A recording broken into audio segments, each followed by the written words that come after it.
Innovate. Accelerate. Move technology forward. The startup revolution is now.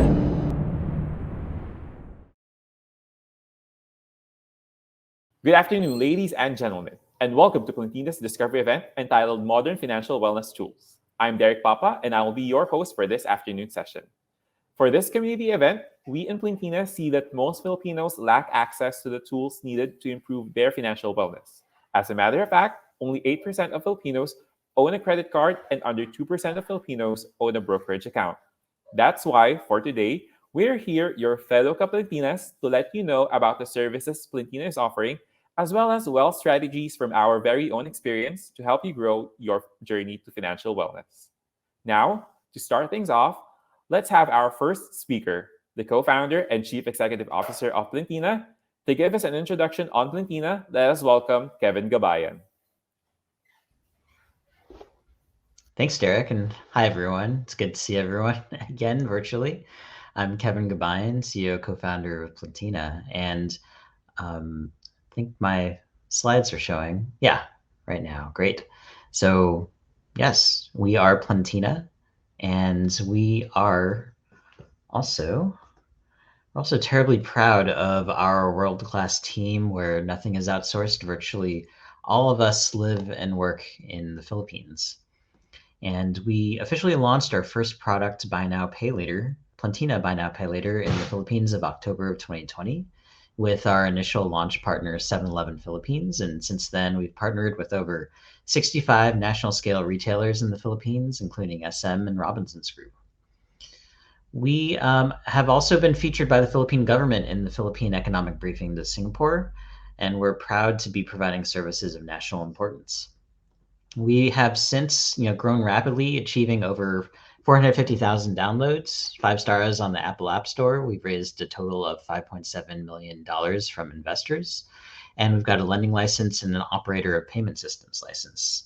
So, we're proud to be increasing access to everyday credit, but what is next for Plentina? We can be adding on many more financial services to Plentina's platform that our customers would enjoy. And today we'd like to give you a teaser on what are some of the challenges that the Plentina team is thinking about building solutions for.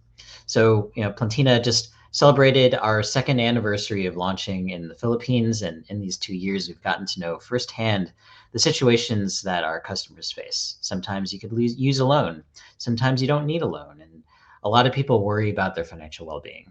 So the World Bank indicates that 9 out of 10 Filipinos, unfortunately, they worry about their financial wellness in old age.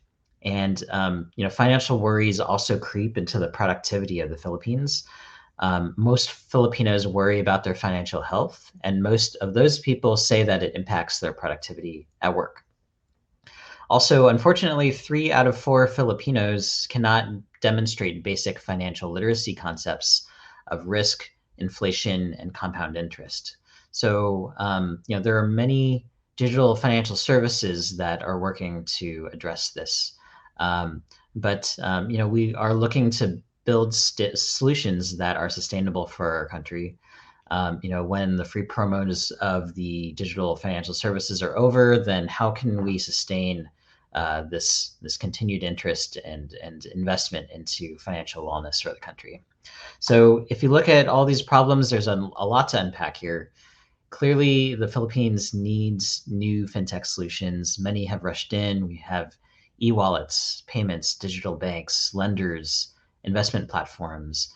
But if most Filipinos don't have the financial literacy to use these tools to their advantage, then how do all these tools help? If we build tools for financial wellness, then who are using these tools? So here's an analogy. People are building self-driving cars to make driving safer. Who's going to make financial decisions safer for Filipinos? So for Filipinos that need help driving their finances, then Plentina is thinking about how we can build those new financial wellness products that ask the question, what if this financial wellness vehicle could drive itself?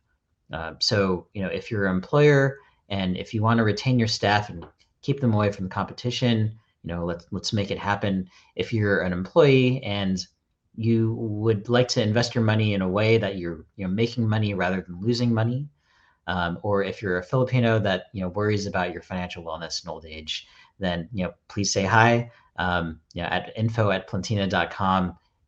Just really eager to share with you more about what we've been building at Plentina as we launch these new products. So thanks everyone. I'll hand it back to Derek. Thank you so much for that warm introduction about Plentina, Kevin. Now, to further elaborate on his personal experience on wealth strategy, let us welcome Plentina's co-founder and chief business officer, Earl Valencia. Thank you, Derek, for that introduction, and also thank you, Kevin, for that enlightening and exciting presentation on where the company is going next. Hi, everybody. My name is Earl Valencia, and I'm Chief Business Officer and co-founder of Plentina. And for the next maybe 5 to 7 minutes, I'd love to share kind of my own thoughts on top 5 actions that you can take now to build your wealth strategy, especially for our ecosystem, which is in technologists or entrepreneurs, right? And just a general legal disclaimer, I am not a financial advisor. This is just for information. And if you need more details, at least and get financial advice, please talk to the financial advisor. And just a little bit also of a teaser where we're definitely excited to partner with organizations to offer financial advisors to our Kaplentinas in the future. But the question really that I was reflecting over time is this question, right? Like, do you, each and every one of you listening, know if you're in the path to being wealthy? I also asked that question now, and asked that question obviously when I was young.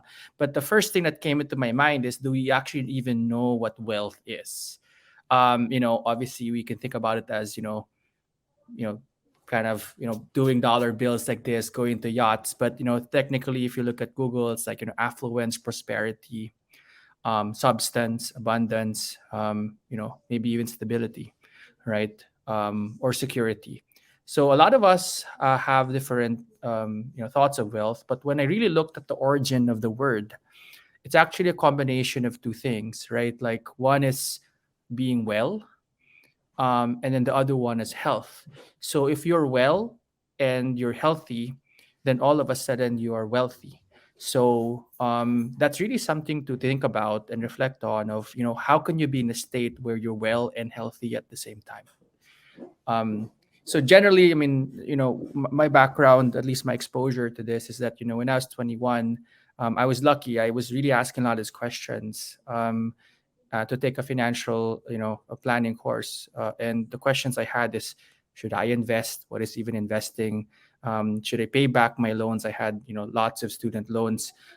Do I save money or spend the money? And I had a dream of buying a fancy car. I don't know, when I was young. So my 5 challenges I'll share with you over the next couple of minutes. But the first one really is what I asked is like, do you understand what wealth means to you? For some people, it's money. Some people, it's physical health.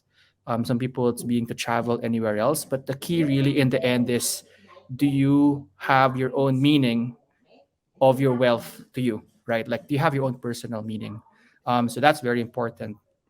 The second one is actually probably very, very important as well, which is, do you write down your goals over the next 5, 10, and even your whole life goals. And the most important thing is, like, do not judge yourself. And at the same time, do not be influenced by the judgment of others, because you are the only ones that can determine your life goals. So write them down and dream big. Um, but this is where the financial wellness comes in. Do you know how much those life goals cost? And if you can think about how much this life goals cost, and all of a sudden you understand what potentially could be the path in order to achieve those life goals, right? Is it buying a condo? Is it going to grad school? Is it having kids and paying for their college? Is it starting a business? All of them has a cost. So how do you be sure that you actually factor in all those costs and backtrack it? The challenge tree, which I think a lot of us hopefully manage this, but a lot of us understand this whole notion of net income, right? Like how much how much you make, how much after taxes. But a lot of us actually do not understand. They don't understand this notion of like where their money goes. And the normal nomenclature actually is this 50-20-30 rule, which is pay yourself first, right? 20% take it out right away and put into savings and investment. 50% goes to the needs, which is insurance, rent, commuting, and 30% goes to the wants. So don't take out your wants, but at the same time, you have to be sure you mentally pay yourself first, right? um, the next challenge really is that how do you understand each financial product? A lot of them, each one of them serves a certain purpose in your own personal life. The savings is theirs to have what they call as liquid, something you can access right away. So maybe it's a 6 months emergency fund. Some people I've heard 12 months. So you can access it right away, right? It might not earn any interest or maybe small interest. The second one is credit. For me, it's like if just in case you really need it, then you access credit, right? So that's something to think about. So it could be for a big purchase like a house or student loans or whatnot. So you can use credit for that to amortize things over time. The third one is insurance. And insurance is not necessarily investments, but insurance is thinking about like, can I manage risk? If something really happens to me, to happens to my property, to my family, can I actually manage that risk? And the last one is investments. How can I plan out something not like for tomorrow, not just for the next day or next week, but actually long term throughout my life? And investments is a vehicle for something that can do over time. My fifth challenge for everybody is to really understand the notion of risk and reward. A lot of times we get enamored by big stories in the in these newspapers to say that, oh wow, like someone made double their money. Guess what? They probably double their money because it was double the risk. So this is really something to think about. Like how do you build a what I call as a portfolio of risk? So you might have certain things that are less risky, but obviously less reward. But then also a part that maybe has some risky. So really have that balanced portfolio of risk when you think about that, and really understand even your own personal risk tolerance. Um, and then this is my bonus challenge, which is the Philippines. So majority maybe the people listening here have the most scarce resource available to you, which is time, right? So so my real advice here is save early, save often, and think of like what should I actually think about either for my career or for my own investments, because I have the luxury of time. So always think about that. That's something that you have to optimize on a regular basis. How do I use my time, and how do I use time in order to maximize my upside in the future? So my parting thoughts here, after those 5 challenge plus the bonus, is don't forget that life is not to optimize to make money. It's that actually that life that money is a vehicle for you to live, right? So it's really how to achieve those goals that we talked about in the beginning, something that you wrote about, and making sure that you are using the money to achieve the things that you want to make yourself happy. um, so that's really something to think about, and I'll pass it back to Derek to to go on for the program. But thank you so much everybody for the opportunity here. Wow, what a journey it must have been for you, Earl, to really develop your personal wealth strategy for you and your family. Since we've heard a great introduction about Plentina, along with new knowledge and wealth strategies, we will now move on to our panel discussion, in which our invited fellow Kaplentinas will share their own thoughts on wealth management. We've gathered questions with regards to financial wellness, and here to join our panel discussion, let us welcome Plentina's Director for Operations, Rose Concepcion, Plentina's Director for Data Science, Kenly Tan, Plentina's Digital Commerce Business Development Lead, Bea Sanchez, and serving as moderator and panelist for this discussion, Plentina's Senior Product Manager, Ashley Uy. Take it away, guys. Thanks so much, Derek, and thanks a lot to Kevin and Earl for also like painting the picture of Plentina as your partner towards financial wellness. Hi, everybody from PH Startup Week. Thanks for tuning in, and I hope you learn a lot about financial wellness and our own personal journeys towards our own goals, towards peace of mind and financial wellness. So to kick off the panel, we'll start with our first question, which is what got you started in your financial wellness journey? Any life events, realizations, or personal goals that you can share with our audience today? To kick it off, Rose, I'll throw the question towards you. Sure. Hi, Ashley, and hi, everyone. When I think about what got me started on my financial wellness journey, I always remember my late grandmother, who is my financial role model. She was very thrifty. She was able to provide well for all her children and even her grandchildren. And it's my dream to be like her, not be a burden to my own family, and also give as much as she did to my own family. So she's my inspiration for pursuing financial wellness. That's sweet. Thanks so much for sharing that, Rose. How about you, Bea? What's your financial journey? Thanks, Ash. I guess for me, it's really the fact that I didn't come from money. So I saw how hard my parents worked to provide for me. The usual Filipino Yeah. family setup. My dad was an OFW, my mom, a full-time housewife. And at an early age, that taught me that if I wanted to achieve something, I should work hard for it. So when I was in my fourth year of college, I started doing part-time work as a tutor. And I was earning around 8,000 pesos a month that time. And earning as early as then gave me sort of that taste of financial independence that made it easier for me to work on my financial goals as soon as I graduated from college and had my first job since. So yeah, I think that's really it, having that financial independence. Yeah, I resonate a lot with that. But I think my own journey started with that desire to because my parents worked so hard. It's like, oh, I don't want to ask for allowance from them anymore. Like, how can I pay for my own gas? Like, how do I pay for my own snacks? So it was just that drive to really help contribute to the household income that kind of got me started looking at, okay, how do I earn money based off where I am right now? And that really helped push me to become creative, like similar to you, part-time job, things like that, just to increase that income. So thanks. Yeah, that's really nice. I resonate a lot with that reason. How about you, Ken? What's your start to that journey? Yeah, I guess for me, a lot of it has to do with my peers, where I I think as early as when we were still in college, I had friends who were already investing in the stock market. And even when I was still a fresh grad, I had friends who were already telling me to write things down, try to quantify what will be the number that you should have in mind in order to retire early. And because I was surrounded with these kind of peers, I didn't have to do a lot of these research myself because they're already telling me, oh, if you're gonna invest in the stock market, there's the 8,000 rule in uh, if you're gonna invest in the Philippine market, where as much as possible you should purchase at least 8,000. Or when someone who's telling me that, hey, you should have an emergency fund because you need to have something liquid. So for me, it was really about having friends and peers who were telling me, who was exposing me to all of these things that really kickstarted my financial wellness journey.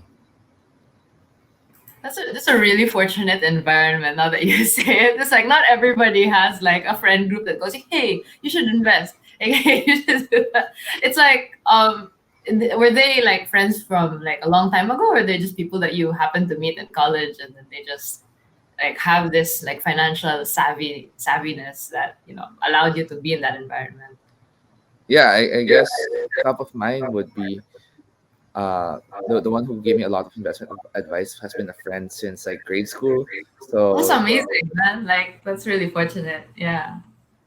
That's really cool. Thanks for sharing that, Kelly. Like, yeah, that's also another thing that we shouldn't take for granted. Friends who mean well and to give that like thoughtful advice that helps us guide. And like if you have any like say saving lessons from your own journey, yeah, feel free to share it to your friends. You never know, the next person that you share ideas to might be a Kenley. So yeah, thanks everybody for sharing your stories. So like jumping over to our next question, which is kind of like a good segue about that friends bit. So The next question is, any helpful advice have you heard when starting out that you found useful until today? So something that you've heard from either a friend or from a resource, like way back when, that's kind of something that you've brought to your own day-to-day practice until today. If I were to start, it was definitely to be conscious about lifestyle inflation. So, as we grow in our career and as we grow our income over time, we're tempted to also grow our expenses. So it's like, your savings don't even grow because your expenses are also growing. So being aware of that and knowing that that's a real thing, it really helps kind of check yourself whenever you're budgeting. Like, okay, am I spending too much on coffee this week? I normally don't spend this much.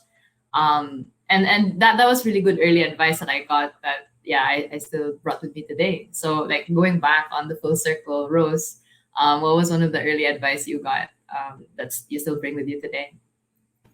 Yeah, this one is something a lot of people know, but it's really effective for me personally. So my favorite financial wellness tip, it's the concept of paying yourself first.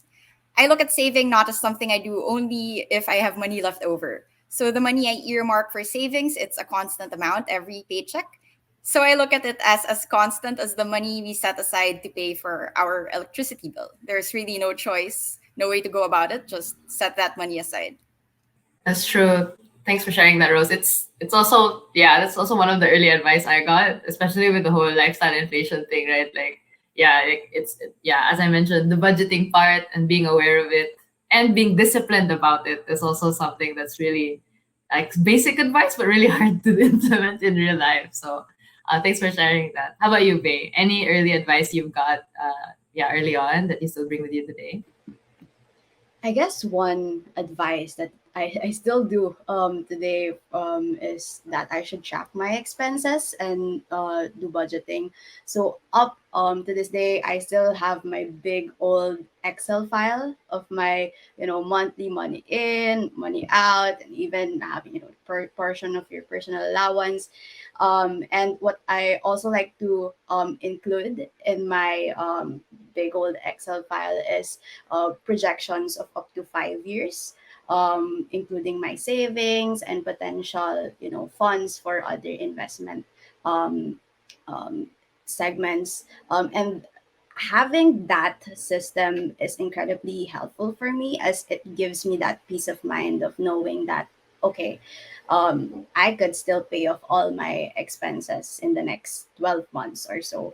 So that's very helpful, especially now, with the whole economic downturns. And also it allows me to focus on enjoying and working on my other financial goals after I have fully settled, for example, my budget for the month. So I guess that's really it. And also having this whole Excel file budgeting system allows me to have realistic financial goals. So I guess that's really it. Do you have your own Excel files, guys? Like I definitely do. So I definitely do. It's like, yeah, like I think one of the common things that most, and I think we agree on this one, Bay, like beginners can start off using apps, right? Like some basic budgeting apps that have those features that allow you to think about categorizing your expenses. And I started off with those apps too. But then eventually, I suppose, yeah, both you and me have like our own, preferences on how we segment things and preferences on how we do automatic formulas. So that's why I also have like a giant spreadsheet that helps me also manage my own finances. But definitely, if you're a beginner and you don't quite know where to start, like some apps that have those budgeting features really help you out, especially in, yeah, like just segmenting all of your expenses and having that rigor of recording things. How about you, Ken? What's your early advice that you bring until today? Yeah, I'd say it will be the importance of having an emergency fund. Like what Earl mentioned earlier, it can be six, can go as far as 12 months. But the idea there is it should be rough. Let's say you planned your emergency fund to be 6 months. It's 6 months. This is based on 6 months of your salary, and the assumption there is if something happens and that maybe there's some layoffs, like what's happening in the current economic downturn or the market crashes, you have a liquid source of money that you could use and you're not forced. If you put, let's say, all your money into investments and the market crashes, then you're forced to sell when it's very low, which is not favorable for you, when in the long term you're supposed to leave it in your investment account and let it compound. uh, with this emergency fund, you have something liquid. You know that you can survive for, let's say, the next 6 months. If your risk tolerance is very low, maybe you can save up for something for 12 months.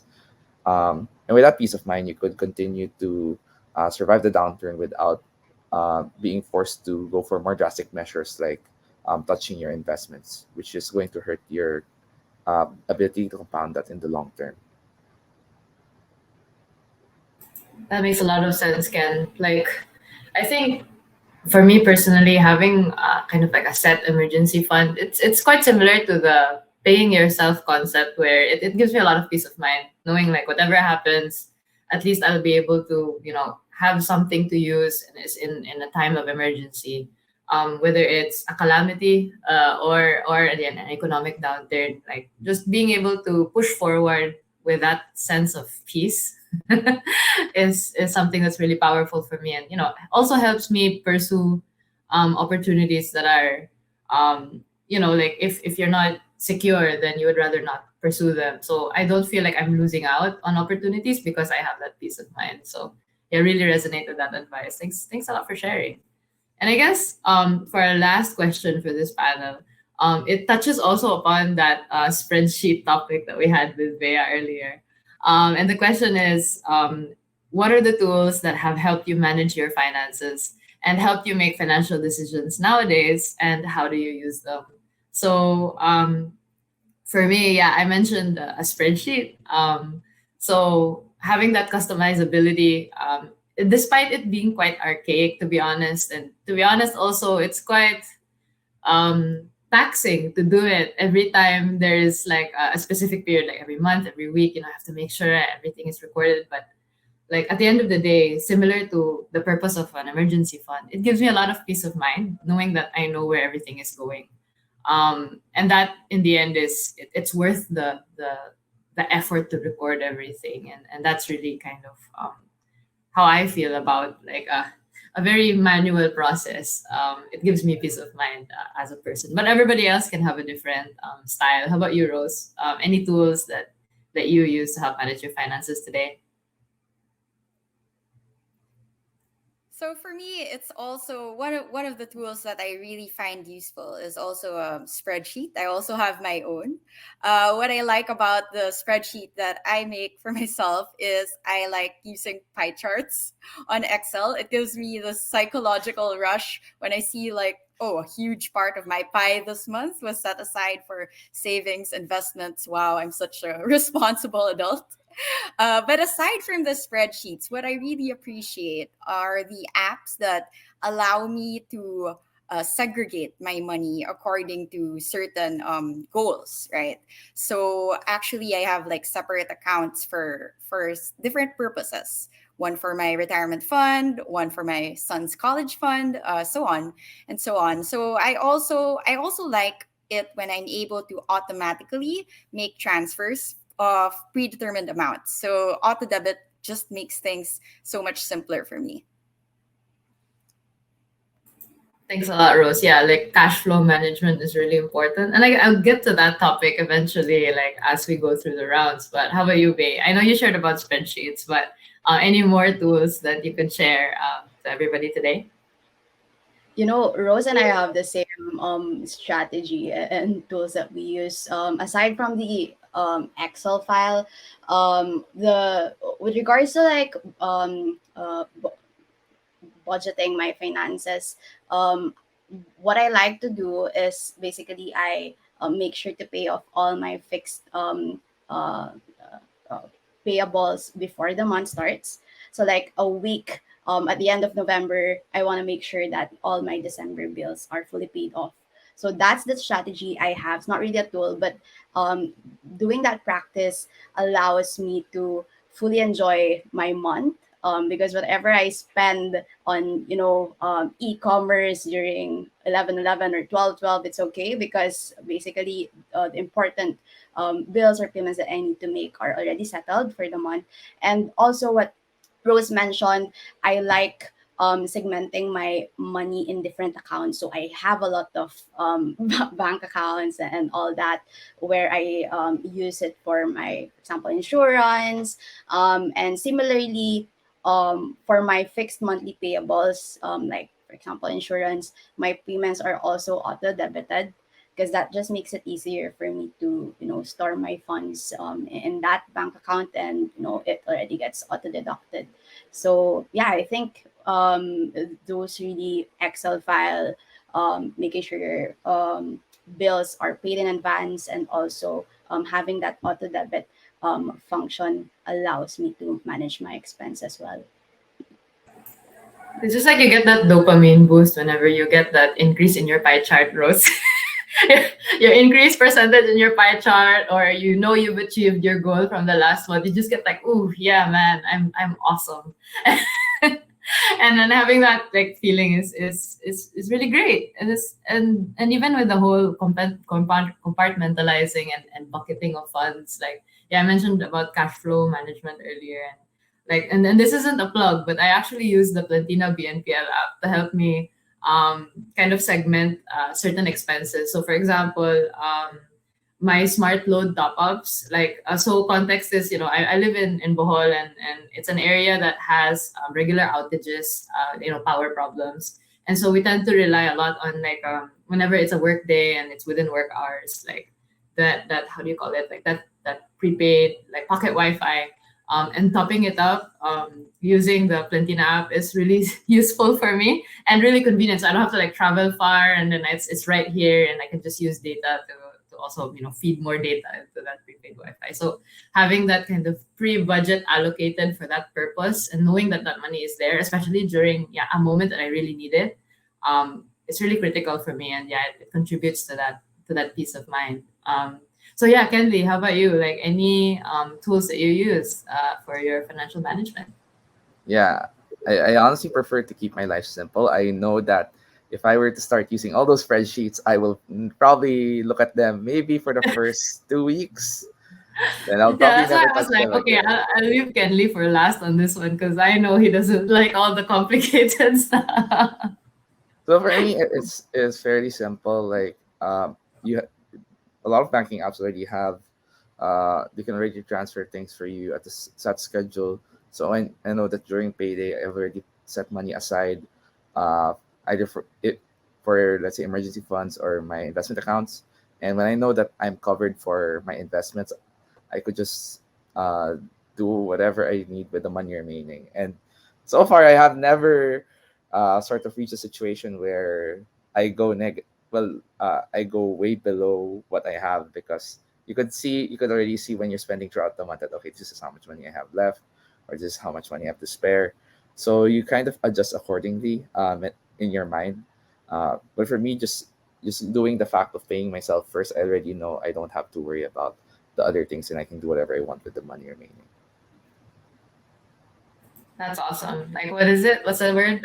Simplicity is beauty, right? Whatever, whatever minimal thing you can do that gets the job done, you do it. And like, I think, like, yeah, that's also a lesson that I need to learn. It's like, yeah, regardless of how many categories I add to my spreadsheet, in the end of the day, like, do I feel secure? Is my money in a place where I can access it during times of need? And is it, like, growing over time as I'm not currently actively using it? So thanks so much, everybody, for all your tips. And I hope the audience, if they didn't learn anything new, then at least they had fun listening to our discussion and banter today. So yeah, Derek, can you can you come back and wrap up our panel discussion and our entire session today? Thank you, everyone, again, for listening. Thank you so much, Kapelentinas. Those really shed light on our common wealth management struggles. And we hope the panel discussion has helped us in our wealth journey. Now, to bring us to an end of Plentina's Discovery event, we thank our speakers for participating in this event. For further details about Plentina, you may visit our online booth open for the whole week of the Philippine Startup Week. Thank you so much, and we look forward to unlocking your potential. But before we end, a final message from our CEO, Kevin Gabayan. Thanks, Derek. And really enjoyed the panel today. These are real problems that we're living with them. You're living with these challenges, and these are just some of the people behind Plentina. They have figured out these clever solutions to grow their wealth. And imagine if the Philippines had a team of geniuses building financial tools we could give to everyone so that everyone could manage their money well. And we have that today. It's Plentina. We're a bunch of friends that like helping people do well. And if you want to help us serve Filipinos, say hi at info@plentina.com. Thank you for joining our sessions today. So thanks, everyone.